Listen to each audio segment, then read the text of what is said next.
Good afternoon, everybody, and welcome. We're super glad that everyone has come today to today's webinar. We are going to be talking about the future of membership and pass programs. So we're super excited that several of y'all have joined us today and are going to be participating in today's discussion. So let's talk about how you're going to be able to participate. Well, you get to start participating right now. There is a poll that is currently open.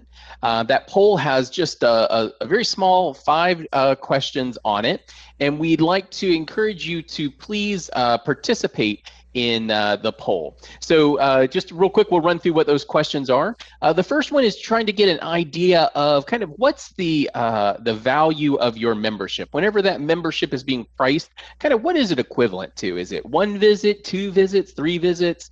Kind of how would you measure that the price of your a general pass or membership in your at your attraction? The next one is we'd love to know in the next 6 months, what do you think you're going to do with your passes or membership programs? And let us know what you think there. Our third question is currently, do you have reservations in place? Are you not allowing for pass holders or members just to show up and enter at any time? Or are you requiring them to make a reservation? And then another thing, as we're looking into our crystal ball into the next 6 months, what do you plan on doing when it comes to reservations? And then the last one is kind of just letting us know what you're thinking, kind of free form answers of what you think that the most significant change you might be making in your program in the future. So we'd like to encourage you to go ahead and participate in that now. It is open for the next few minutes, and we appreciate your input there. All right, so the other way that you're going to be able to participate is using the question and answers function of the webinar. So in the bottom right-hand corner of your screen, you might see a Q&A, and there's a chance that it is collapsed. You can just hit the little caret on it, and it will expand. You can type in a question there, and we will make sure that we bring that up with our panelists at the appropriate time and get you involved in the discussion. Now, there will be some time where we kind of stop presenting. So right now, the majority of your screen probably is taken up by all of our beautiful faces and this slide about asking questions. You are able to, you might want to go ahead and modify the layout and switch into the grid view, and then turn any participants that have their video off, and then you'll kind of have more of a personal chat with us. So feel free to do that. Just a little 3-step process there. Click on the layout button, switch to grid, and then hide participants with video off. And then Randy, do you want to take us through kind of what our agenda is looking like today? Absolutely. Hey everybody, I'm delighted to be here today. I'm broadcasting live from my childhood bedroom in California. So I kind of decorated a little bit. So if you notice the change of venue, I'm in a new location. If this is your first webinar joining us today, our webinars are 60 minutes in length, as Matthew went through. It's a community discussion, and we are expecting a lot of questions and comments today. So we definitely want you to know you are part of our community here and part of the discussion. So we'll have a lot of Q&A. As always, if there's a member of the press or the public viewing today on this webinar, please go ahead and introduce yourself in the Q&A by saying who you are so we can properly introduce you. If you have any questions about sharing materials, just email us and we will get with you and give you more information. Now, Webinar Wednesdays is a bi-weekly gathering where we gather a lot of attraction experts together and we talk about all kinds of great things. And obviously today we're going to be talking about memberships, benefits, pricing, reservations, all those comments that those poll questions that we had earlier. It's a great way to get together and talk about our industry. As always, we have recordings of our of our webinars. And I want to mention that we had a fantastic recording for International Women's Day earlier in March. That recording is up on our community. You can go visit gatewayticketing.com/community to see a recording of that session and all of our other webinars. So I believe we have 26 or 27 of them thus far. Go ahead and grab those, and you can go and see what we've been up to. And it's interesting because we're almost literally 1 year. We're just a little over 1 year ago that we started this program. And one of our first memberships, Matthew, you're nodding. One of our first discussions was about memberships. What do we do with all these great members that we have? Do we cancel memberships? Do we extend memberships? If we all put we all transport ourselves a year ago, we didn't know when we were going to reopen. So a lot of the conversations that we were having a year ago are going to come up again now, because we're going to be talking about, what do we do with all these members that have been extended a year? What do we offer them? Do we bring in new members and whatnot? So any of those past recordings you want to view, they are online. So I'm joined today by my really good pal, Matthew Hohenstein. We've been doing this, like I said, 20 odd times. Matthew is our destinations principal here at Gateway Ticketing. That's his email address if you want to reach him. I am Randy Jocelyn. I'm our wildlife and conservation principal. So I work with attractions, specifically zoos and aquariums. We talk a lot about memberships. So we're happy to be here. Our really great senior manager of marketing, Greg Banneker, is here as well. Hi, Greg. Greg's helping out behind the scenes, answering questions. You'll see him in the chat window. We have some fantastic panelists. Grant Rosich, I think, is probably, I don't know if you get the pin for the 3-time club yet. I think this is number 3. Maybe it's number 4, but Grant, you've been a fantastic panelist joining us before. You're the senior architect of sales ticketing systems at Palace Entertainment, a frequent flyer around the globe, visiting all different attractions in the Palace portfolio, and certainly an expert in seasonal operations. You were working on the operations side originally at Palace. We also have Corey Richards, a CRM superstar.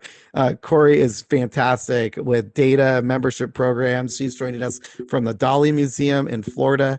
They have been in an area where they've been able to be open for some time. She's going to talk about some of their membership programs. Corey, thank you for joining us today. And then our friend Bill D'Angelo is going to be working his rear off behind the scenes with all the questions. He's compiling all the poll results right now as you guys are putting your polls through. We definitely want to let you know that your input is super valuable. So go ahead and complete that poll. I think we're going to keep it up for maybe, I don't know, 30 more seconds, a minute. Is that about right, Bill? All right. So this is your 1-minute warning to please finish up on those poll questions, and you'll notice that it'll turn off in a moment. I'm going to hand it back to you, Matthew, to give us an industry update. Great. Thanks, Randy. So in preparing for today's webinar, what was really interesting is there was a lot of good news and updates related to membership and pass programs. The first one I'd love to touch on actually is not in the traditional attraction space, but instead it's over on the west coast of where I'm at. So I'm in Orlando, over in Tampa Bay. The Tampa Bay Rays had to reimagine what their season pass looked like for their games. And really that came down to the issue with not being able to sell the exact same seat for all the games and maintain social distancing. And so what was really interesting is that they came up with a season membership instead of the traditional season tickets. And what this really looks like is that folks can kind of buy in to different levels. So maybe I buy into the $2,000 plan. I then get a range of choices where I could buy maybe $120 tickets, or I could buy 20 $100 tickets. So it's not that I'm just locked into this exact seat location. but instead I have choice. And then this helped them, I think, to deal a little bit with the fact that they couldn't have everybody attend every game that they normally might have. But also, I believe it has the potential for them to make sure that they're maximizing the yield of those games that folks are attending. So that was really interesting and a unique take on ticketing for in kind of that season pass type of model. We also saw some news from Six Flags that they had lost 4 million members as a result of the pandemic and some of the parks not being opening and folks maybe not renewing. So Six Flags lost about 3 million season pass holders and about 900,000 members. And so but what they did point out was that their active pass base is down less than 10% from where it was at the before the impact of the pandemic. And seasonal pass holders and members have had their passes extended into the new year. About 19% of members suspended their membership program, but they believe that those folks will be coming back as active paying members as soon as all those parks are able to reopen more fully this year from the pandemic. And then also one of the things they're banking on is looking at this very loyal fan base and them returning as soon as it is, they felt it was safe to, and not losing those folks as sometimes we might be worried about. One of the other big attraction operators was Disney, and that had some news related to their pass program. So some of y'all may remember that the Disneyland in Anaheim came out with an announcement a month or two ago that they were going to be suspending their annual pass program.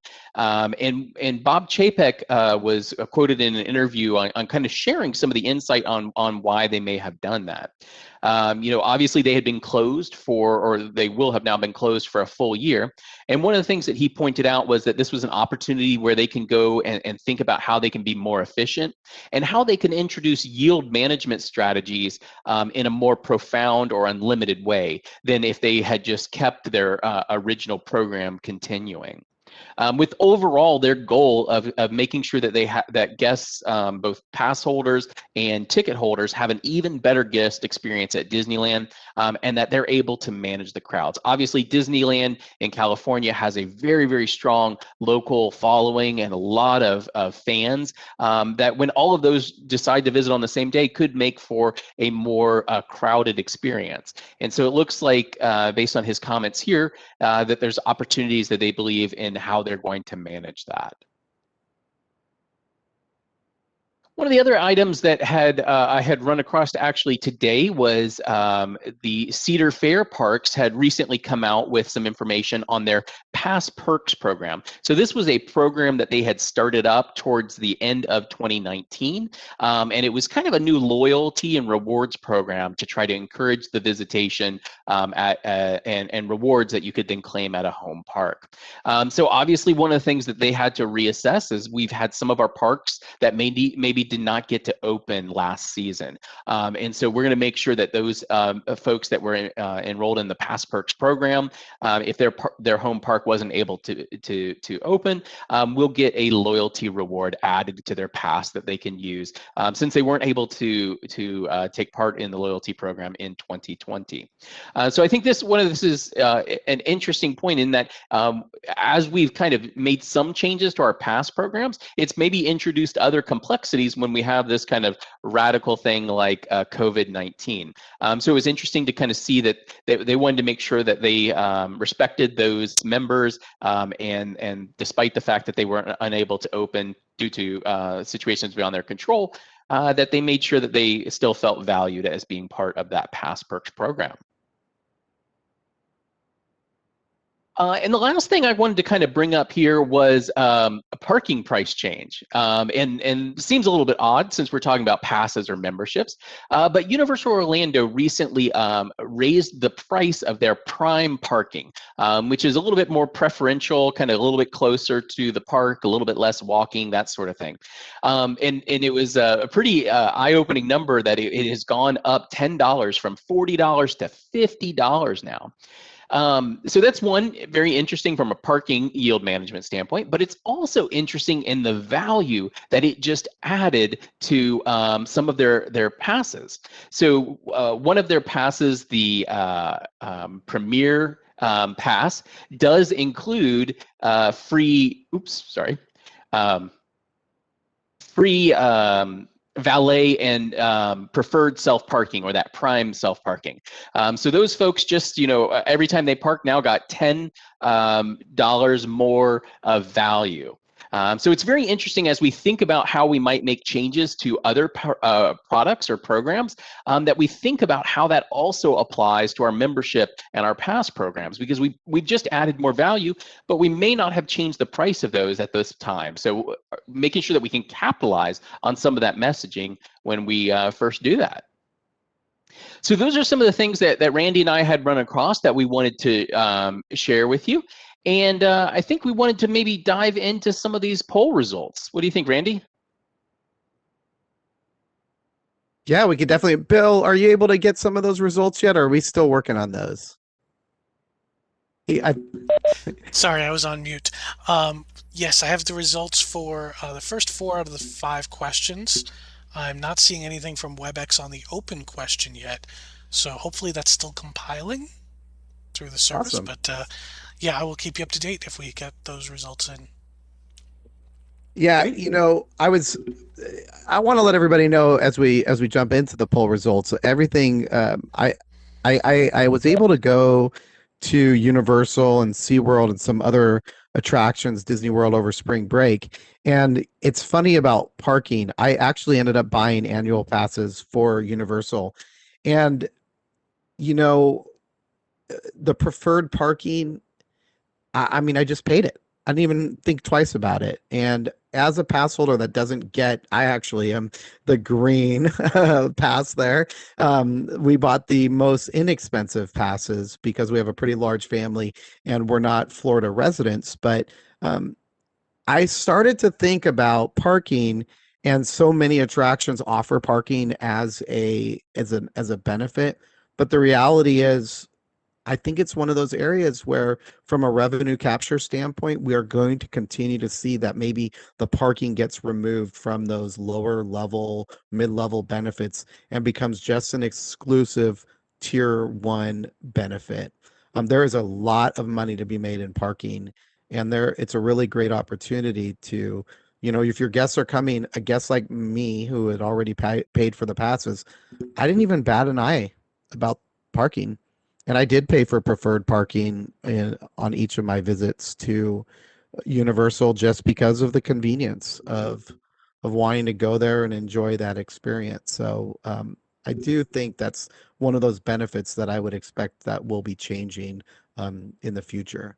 So let's jump to this next slide. Traditionally, how many times must a guest use their pass to exceed the cost of daily tickets? It looks like going away, most of us value our worth about 3 times a visit.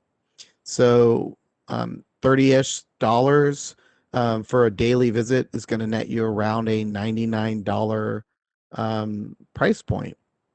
One of the things that's really interesting about this, though, is maybe you guys can fill it into the chat. But Matthew, what is your take on how many times? Actually, let me jump to Grant. Grant, you probably have great data right in front of you, and Corey, how many times are your pass holders traditionally visiting your locations? I'll start with you, Grant. I mean, it's probably between 3 and 4 times. I mean, you have those, and we all have had them, the super pass holders that are there every day. But it's on average about 3 to 4 times per pass holder is the average visit that we see. Yeah, and I would echo that too. About 3 or 4 times right now, we are having one of our biggest exhibits ever, Van Gogh Alive. So we are seeing an increase in our members' interest in coming. So we're up to 5 or 6 visits now, with free parking included. So. That's great. Yeah, I think that this is one of the things that maybe there's not a perfect size for every attraction, but it's really one of the things that we want to consider as we're thinking about who visits our attractions, right? If there's a chance that I'm a multi-day park, like I think Randy mentioned that he was visiting Universal Orlando, that's multiple attractions, multiple parks, and normally folks that are coming to Orlando are going to visit for more than one day.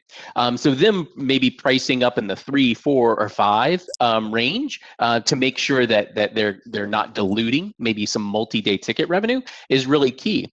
But you may also be an attraction that really, hey, if we get one day out of someone, that's the best that we were going to get them.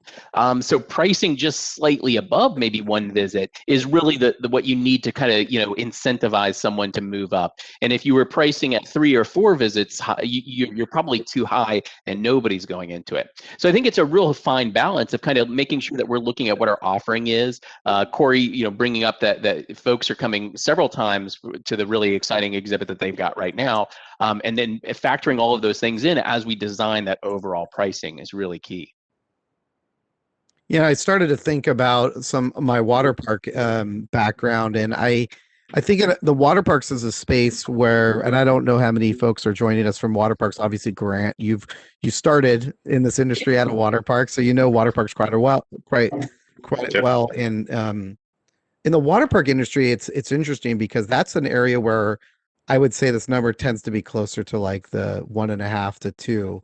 There's this like $49 number that sticks so often, or $59, and it seems like for a water park to get past that number, it's a huge jump. But one of the things I do know about water parks is that we're not talking 3 or 4 visits, we're talking more 7, 8, 9, 10. And that's an area where I think in that particular community they've really struggled to get over a certain number. There's only one water park I can really think of that's pushed really hard against that trend. It's a place called Roaring Springs in Idaho, and they've traditionally priced their passes at the 130-ish range. In fact, they have a pass that you get to bring a guest with you, any guest you want. So if I had that pass, Grant, I could take you one day, Matthew, I could take you the next, Corey, I could take you the next day. And that pass is $300, $299. And I don't have any numbers on that, but I think that they're in a market that supports that out in Boise, Idaho. There's probably not a lot of competition, and they're able to price them in a place that allows them to say, hey, if you don't want to pay the $129, we'll happily take you as a $35, $40 a guest or a day guest. So you're not cannibalizing maybe that gate revenue. Are you seeing any places? Are you guys playing with pricing at any of the water parks like that? Or are you still in that kind of traditional, we're not going to play with the number outside at $60 or $70, Grant? We're kind of in that traditional thought process. I mean, one of the things that we did this past year, and it just kind of coincided with everything that happened in 2020, we restructured our season passes to make them the same across the board. So we have 4 different levels at all the properties, whether it's a hard park or a combination park or a water park. So we streamlined that a little bit, but you see a little bit of a mixed bag of folks that come in. So I'm in Wisconsin Dells right now, the water park capital of the world. And they, the season pass holders that we see here, the demographics is completely different than the season pass holders we saw that I saw at the park that I started out at in Pennsylvania. So the number of times people come is different. Here's more of a destination. People will get a season pass just so that they can visit the park 2 or 3 times and kind of avoid the multi-day ticket, which is actually priced pretty close to what the season pass is. But the park that I started at, people really used the water park as their community pool. So we saw guests come in 20, 30 times a summer. It was completely normal for the vast majority of the folks that you saw there that had season passes. So it really just depends. Yeah, and we got our pricing up there. So it depends on when the ticket or when the season pass was purchased. If we raised the prices because it was getting closer to the season or was further away and we were trying to drive revenue to that direction. But we're pretty much so in the historical model of, hey, we're going to price this the same across the board and not really look at it. But it's right around that like 40, 44, 99 ish range in a day ticket. So it just really depends on the market, whether we see multiple visits where, the season pass visits exceed what it would cost to have a multi-day ticket. Where, we have the parks in Pennsylvania where people use it as a community pool where, their per cap is like, $5 a visit when you average it out, just because of how many times they come. Well, I think that's definitely the danger here with yield management is that, you're looking at, I think this all, we're going to jump to the capacity question in a moment too. And I think, Corey, you have this is a great discussion for you as well, because you have a very popular exhibit happening right now and capacity is very limited. And I feel that this is an area where we're going to start seeing, with limitations on capacity, we're going to start seeing that, obviously, that day general admission price raise. So here on the screen, we see something that's $52.99, but, comparing that $52.99 to the basic season pass or the standard season pass, it's a no-brainer from a consumer standpoint. However, it's very possible that you're really cannibalizing that general admission ticket revenue there. And one of the things I have noticed is that it's a lot harder to get a price change of a season pass or a membership. It's harder to get buy-in to raise the prices than to raise a general admission price. So sometimes an organization or attraction raises the general admission price, but they leave that pass price, and it's not in a position where you're making enough money. And then, of course, with the capacity constraints, we could potentially have a problem when all these people want to come in on a specific day. So Corey, jump into you. What is I actually have a slide. I think it's slide 37. Matthew's running our slide deck for me today because I'm rolling out. So Corey, tell us a little bit about how you price your memberships, and you've got a lot of benefits here on the side. But if I want to go to that Van Gogh experience, what do I have to do? How much do I have to pay? Yeah, so for our special exhibits, they are included in our memberships. That's something that we have kind of always incorporated. We do have a lot of benefits included in our memberships. Now, for the first time, we are finding ourselves with, the pandemic and everything else going on, we're finding ourselves having to take away some benefits. So we're really sensitive to not taking everything away, but as far as, offering the whole museum up, you get unlimited admission, even with the capacities, like you mentioned. We keep a certain amount of tickets on hold specific to our members so that when we sell out, right now we're sold out 2 months in advance, our members still have that opportunity to buy a membership and come in. That's great. And I think that's really a good point. Maybe let's jump to what others in the group are doing. So today, do members or pass holders have to make a reservation to visit? We're finding that yes, a very high amount are doing that right now, but that we do think that probably in about 6 months we may be able to start dialing back that reservations. Corey, do you think that, so you're already 2 months out kind of booked up, are you thinking that in the future you're going to be able to add capacity those days as maybe kind of health conditions in your area improve, that may be leading to kind of what some of these folks are saying about how they think they may not be doing reservations in the future? Yeah, absolutely. Right now, because of the demand, we're doing everything that we can staffing wise to shift our hours, extending our hours, we're actually throwing out an idea of, an hour, opening the museum an hour earlier just for members to make, that membership a huge benefit.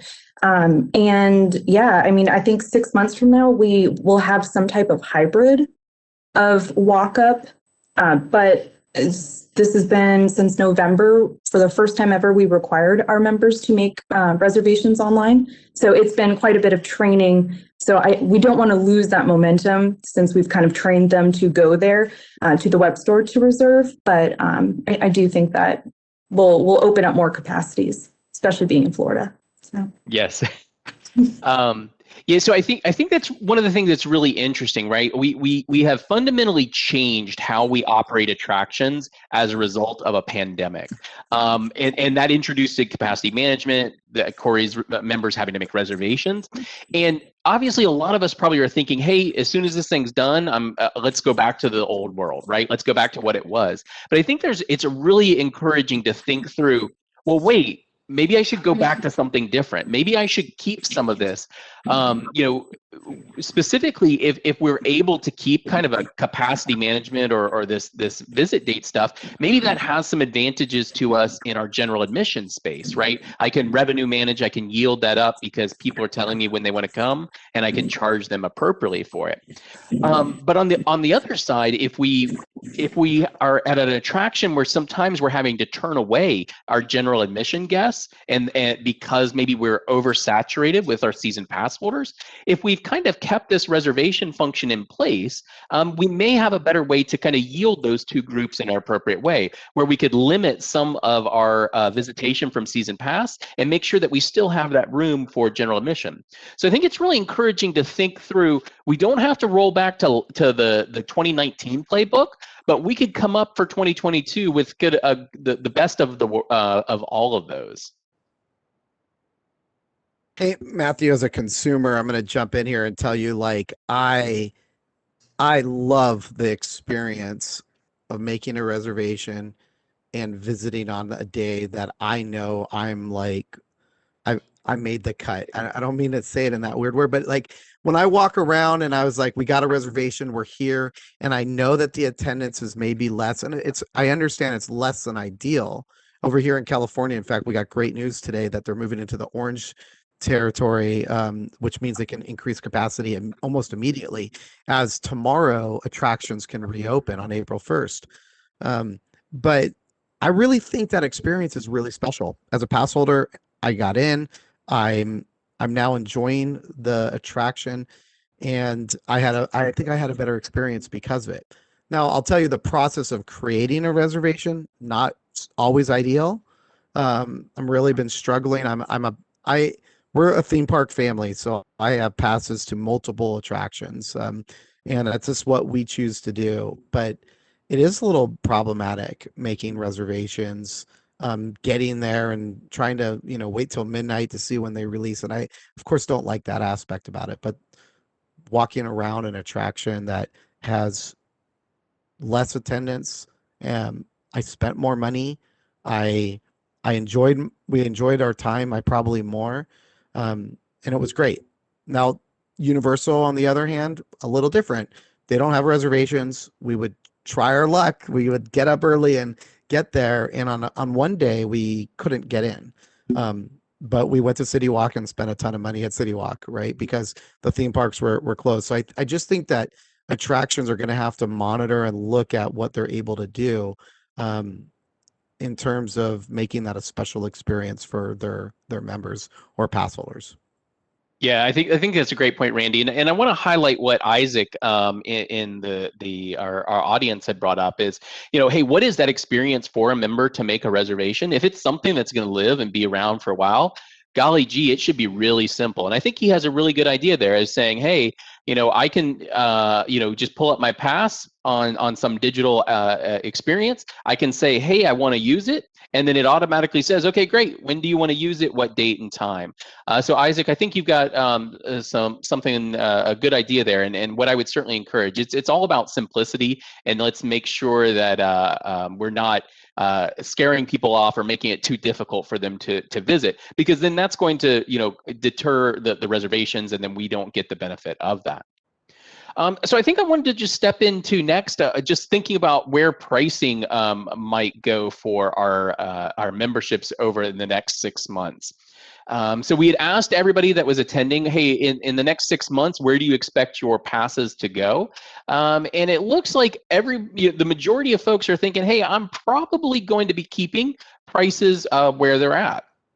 And I think that makes a lot of sense from where I would be thinking as a consumer. In that, hey, the attractions have just gone through a fairly turbulent time, and we've actually had to do some things very differently. Maybe we want to not make any big changes or change our pricing on our passes in the next 6 months.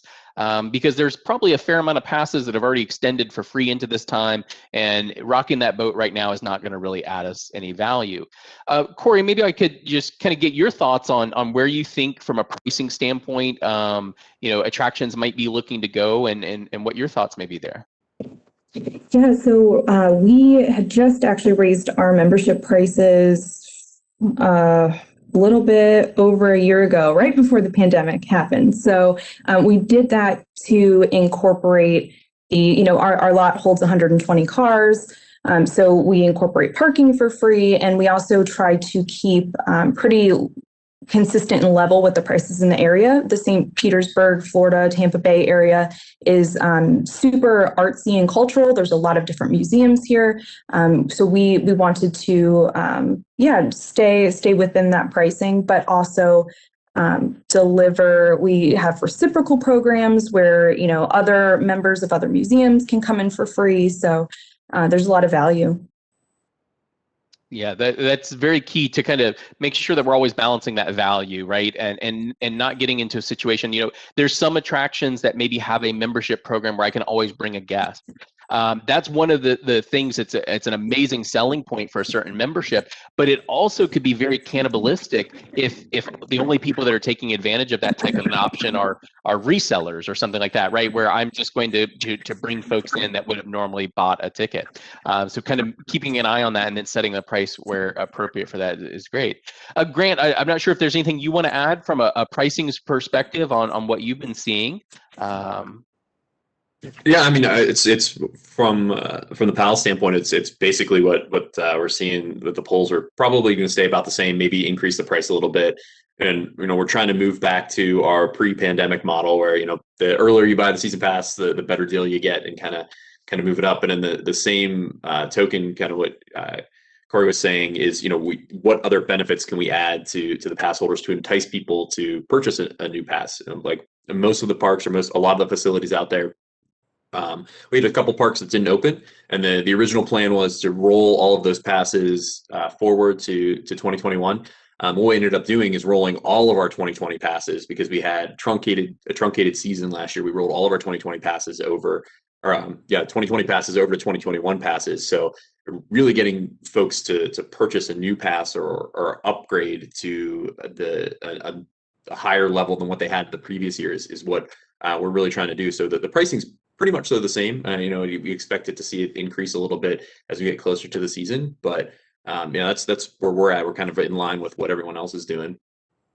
That's really interesting that you bring that up of saying, hey, you know what, we made good with everybody for the fact that we might not have been open last year, but how do we then take and maybe turn this even, still grow revenue by offering those upsells and those other options? Because, if they're a member or a pass holder that maybe has not been horribly negatively affected from a financial standpoint, they may have that more ability that they're able to kind of step up to that next level, which then may pay off into the future, right? These higher level passes normally have a lot more entitlements and things like that I might be able to taste this year and not have a huge step up cost, and then stay in at that level in the future. So I think that's really pretty nifty, Grant. I appreciate you sharing that. One of the things we just got a question that had come up, I think, from Jill Hammonds in the community, was if anybody was doing digital membership cards. And Corey, I think you have been putting some effort towards this of late. And I was wondering if you might want to share a little bit of what y'all have been doing. Yeah, of course. So we were in a desperate need to switch to digital very quickly. So while we're looking at the member portal and other solutions, I needed something quick. I wanted to utilize the power of CRM Plus, in addition to a custom delivery method with having the mobile barcode scanned for the membership. Plus, you also get the print at home attachment that they can access through their email. So it would also go into CRM so that if they email us or forget or lose their barcode, we can email it straight back to them right away. That's great. So for some of y'all that may not be familiar with Corey and the Dolly Museum, they use the Galaxy ticketing system, and what she's been able to leverage is some functions that are available on the eGalaxy Consumer Web Store in presenting kind of that digital membership card right as the guest buys, which I think is that image on the far right here of the screen, and then kind of leveraging that along with some of the functions that they get in the CRM Plus solution to be able to communicate out to folks and give them, clickable links to maybe a membership card, and then the ability for them to even within the attraction to resend those if needed. So I think that's pretty nifty and also very on brand of what you've delivered there. Yeah, and I also I just saw Jill's question in the comments too, and our demographic is much older as well, so it has been a struggle just to kind of train our members just to go online to reserve. So I definitely feel that struggle, but we're getting through it slowly but surely with our membership department. They are being able to get the older demographic on board with the digital era. So. Yeah, I'm going to echo a lot of that. I'm here in my family home and with my mom and dad, and we have these conversations all the time. And I've said this before, my mom and my dad, they're not inclined to use digital ticketing, digital boarding passes or Apple Wallet or all these tools. And I think what you're hitting really well on is that you kind of hit them in every area, Corey. You email them, they get a print at home. They can typically open a digital, I'm not digital, a PDF, but you also have the ability to hey, click on this link. You got everything you need. You're pushing that information into CRM. You're sending them a reminder message as well. So I think that's important to just understand your audience and give them the media the way that they need it. I was working with the Detroit Zoo, and I'm not sure if they're on here, but they've gone to all digital as well, but their demographics are very different, very family oriented demographics. And so if you really want a member card, you can come on site and request one. I believe it's like a $5 donation. I'm not 100% sure, but you can get it on request and then they'll give it to you. I forgot about that part. Sorry, Randy. Oh.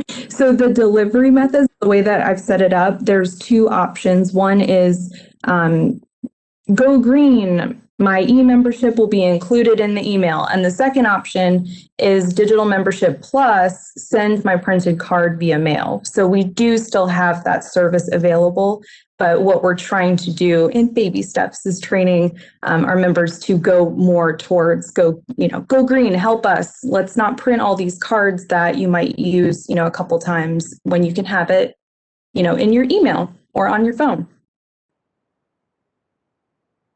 Yeah, I think that's fantastic. And you typically you don't have really a lot of, you have family memberships, but you very traditionally would have individuals and dual type membership programs. Those are probably the majority of your membership program, right? Yeah, for us, it's dual by far.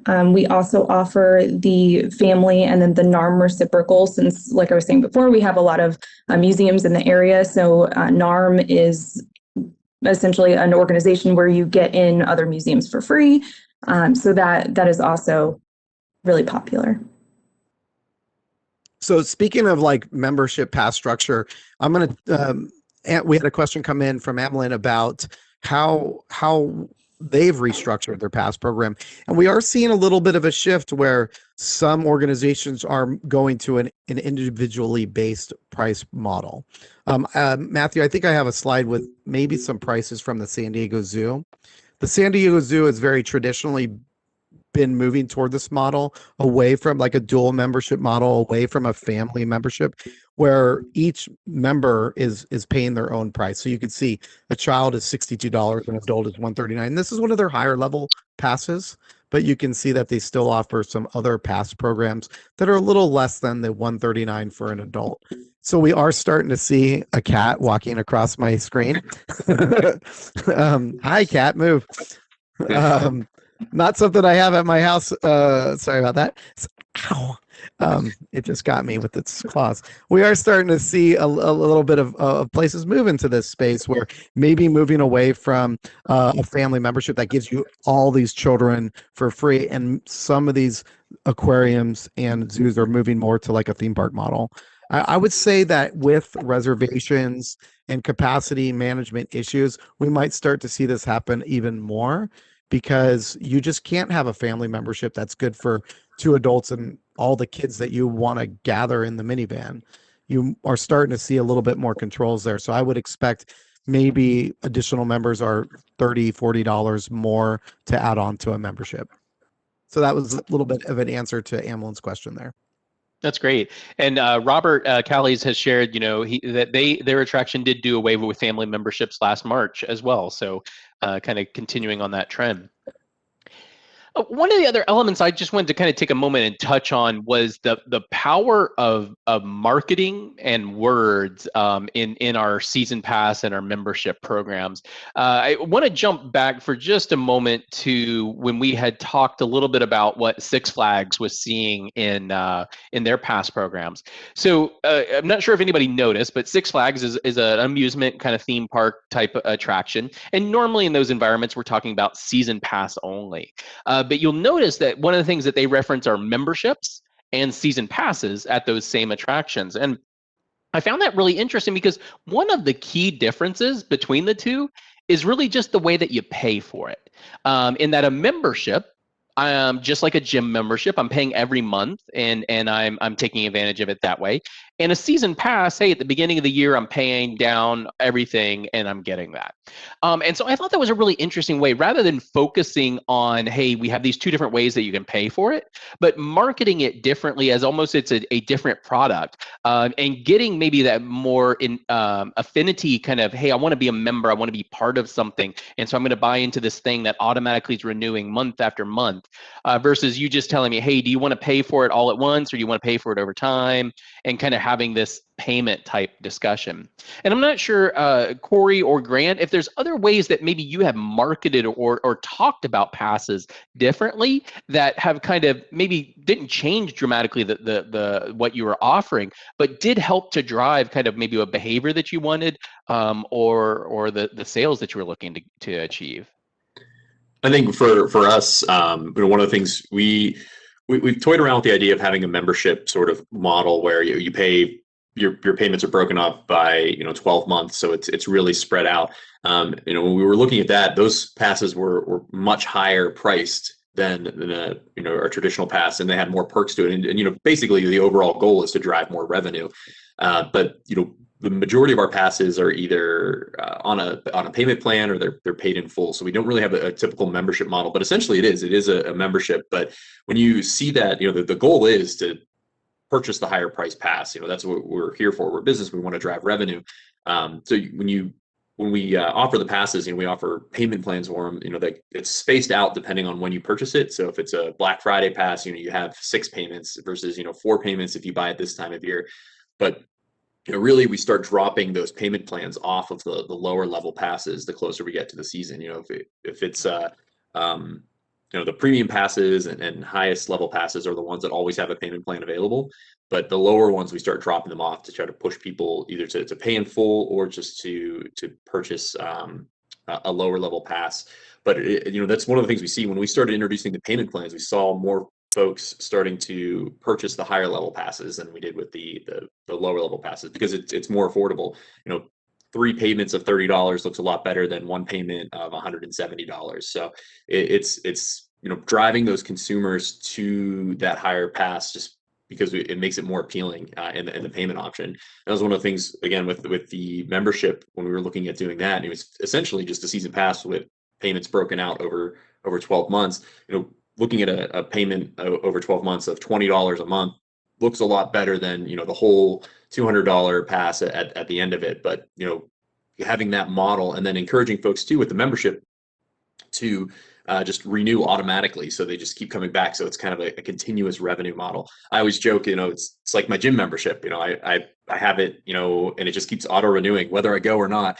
I always have that in the background. I wasn't the intentions of going, but I don't always show up to it. So that kind of model is interesting. Is one of the ones that we're still exploring across the company for those reasons, where it's just easy for someone just to continue to keep that membership going, whether they come or not. Obviously you want the guests to come to your park and you want them to enjoy it, but having that model where, hey, you can encourage someone to purchase a higher level pass and have more perks and have more availability to be able to come into the parks is really the goal. But having the ability to space those payments out is beneficial to bringing people on to purchasing those higher level passes. And I don't know, Corey, if you guys have seen that as well. No, I was just going to say, I want what you have, Grant. That sounds cool. I want to do that. So we do not have monthly payments yet. That's definitely on my fiscal plan to do. But right now, our upper level memberships, again, with the pandemic, it's been challenging. Traditionally, our upper level memberships, the benefit of having that was events. So you had VIP events. We had cocktails with the curator where you'd be with the executive director. We take you into the vaults and see all these, behind the scenes, really extravagant things. And we had to pretty quickly on the fly come up with some virtual replacements of those to keep the engagement up. I also think that with the pandemic, a lot of our supporters did feel that they could support the museum by purchasing an upper level, a higher level membership.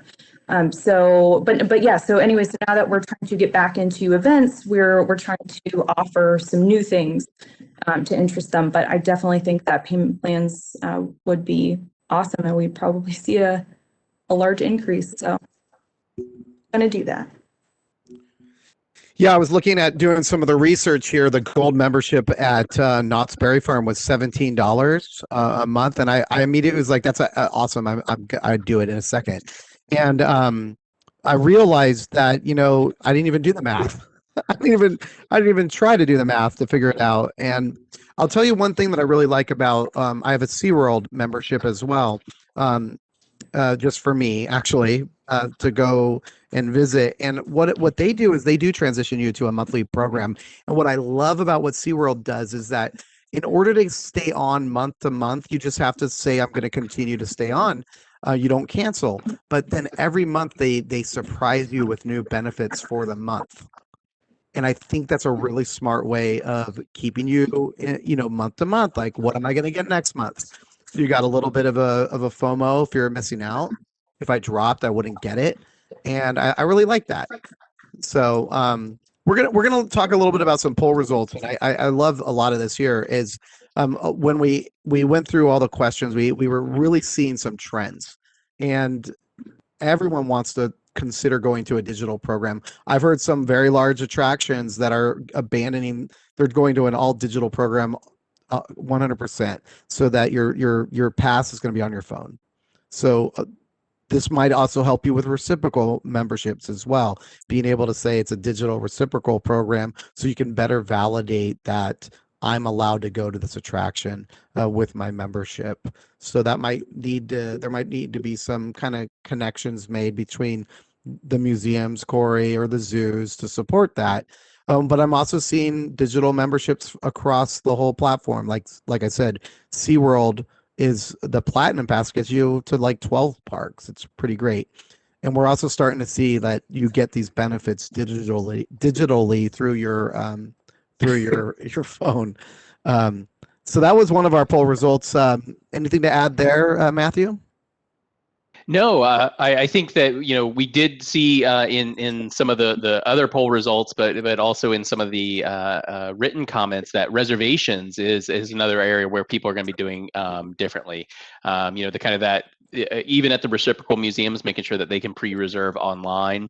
But then also maybe introducing, and there's some days obviously that we don't have capacity issues, and kind of having those as being kind of surprise and delight days of, hey, you know what, on Wednesdays, you could just drop by, and taking out some of those situations where maybe folks were feeling that there were barriers on days when you know that, hey, we could be okay with that.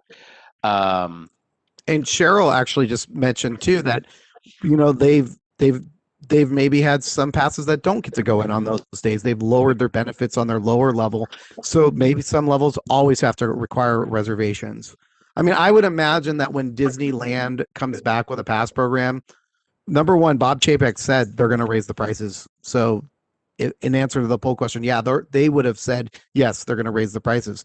But to get that experience that they're desiring out of their guests, I guarantee you they're going to have reservations. I would imagine that that's the experience that you're going to be paying for, and maybe you pay to join the club so you can just reserve on those special days. That's great. The other thing, another, I think, Galaxy ticketing system user that says, hey, when capacity control ends, we will end online reservations and use People Picker exclusively. So I think one of the questions that had come up in the Q&A also was, hey, whenever you have a membership, how do you make sure that the person using the membership is the right person? And I think Bill shared some thoughts there in the questions and answers, but that's ultimately like where we can still leverage that picture. Let's go ahead and show that picture on an access control point, and just very easily we can just kind of look at the guest. Yep, this looks like them. They're obviously here. People Picker, which I know Randy's a huge fan of, makes it very simple that I can just hit the faces that are here and let those into the attraction. So I think that's very interesting and exciting that somebody's looking forward to doing that differently. Well, and I'll tell you, as a consumer, I don't ever want to get. I really get bothered. I brought this up before. When I go to an attraction and they ask for my ID, I get very frustrated. I don't want to give somebody my ID. I don't want to show someone my ID. My ID has all this PII on it. I don't want them to see my addresses. I don't want to scan it. I don't want to do any of that. I will happily give you my face. Take a picture of me, compare it. I'm not going to hand off my pass to somebody else. I would say that if you have a membership program today and you're exploring going digital, please consider taking photos for the members. You shouldn't do it when you buy a membership. Do it inside the zoo, inside the aquarium. Just get that photo at some point, and it's going to streamline your operations. And the last thing I want to say, in a post-COVID world where maybe we don't want to get too close, a guest can be 10 feet away and scan their membership card. And the monitor I'm looking at that's right in front of me, I can see that that's Grant. I can see that that's Corey, because I'm looking at a big picture of them versus trying to look and grab their ID. I just think that's a big change from a technology side that we're going to start seeing more and more adoption, because you're not going to want to pass that ID through a plexiglass or hold it up. I would say that's a trend that most attractions should consider moving towards. And then if you have the opportunity, facial recognition is going to be behind that. And just to take that one step further, I mean, there is, for lack of a better term, a democratization of the media that people are using. Sometimes it's on a print at home, sometimes on a bokeh ticket that really don't fare well with your pictures being on there. And sometimes they have their own digital ticket that they've put in their own digital wallet that they prefer. So by using that access control points photo, you're removing the media from the equation. You don't have a tiny little picture to look at. It's all on that big screen. Yeah, that's actually something that we did years ago. When I was back in operations, the bane of my existence was pass printers. Absolutely hated them. Anyone who's ever met me, I did just rave about them for hours, or rant about them rather. But we had the same issue, Bill. Was we took these pictures. We had kind of not the best webcams. We had these little tiny pictures on the passes, and you're sitting there trying to figure out who they are. But we went pretty much so exclusively to pre-printed cards that are just generic membership cards with a barcode on the back. We scan them, we link a picture to them. We got better quality cameras, so you can actually see the guests who are in there. And I think the most, in my experience from being at a park and running the gates, 99% of the people are honest, and they'll come through and use their correct pass. You do get those folks who try to pass off someone in their family, one of the kids for another kid. And it's our, we try to discourage that as much as possible. But our position was always like, all right, well, someone's going to come in anyways, but we really want you to buy a ticket. But when the guests can see that this big picture of them pops up, we turned the monitors a little bit in our gates so that they could see that there's this giant picture showed up when we scanned their pass. They were much more adapt to not doing that. When we actually had the picture on the card, we had more of a problem than when we relied on the monitor with a giant picture of the guest. So they knew that, hey, we can compare who this is, because you looked at the card and it was this little itty bitty picture that was poor quality, and you couldn't really tell who the person was anyways. So, and I could say for my daughter and all the other kids in line at one of the local PA facilities, they immediately start getting excited when they see their picture up on that screen. And yeah, it makes it pretty easy to tell that's the right kid, because they're hopping up and down because they see themselves. Well, this was some really good discussion. I want to thank everybody for their participation, both in the polls as well as our esteemed panel, Grant and Corey. We really appreciate your sharing your ideas and where you think pass and membership programs are going to go. We want to encourage everyone to join us again in 2 weeks for our next webinar Wednesday. You will get email notifications if you've already signed up, but if you have not, feel free to just drop us an email at marketing@gatewayticketing.com so we can make sure you're aware of what our next webinar will be, or you can go to gatewayticketing.com/community and you can sign up there. So from Randy and myself, everybody here at Gateway Ticketing Systems, we're super thankful that you were able to join us today. We look forward to seeing you in about 2 weeks' time. Have a wonderful afternoon. Thank you.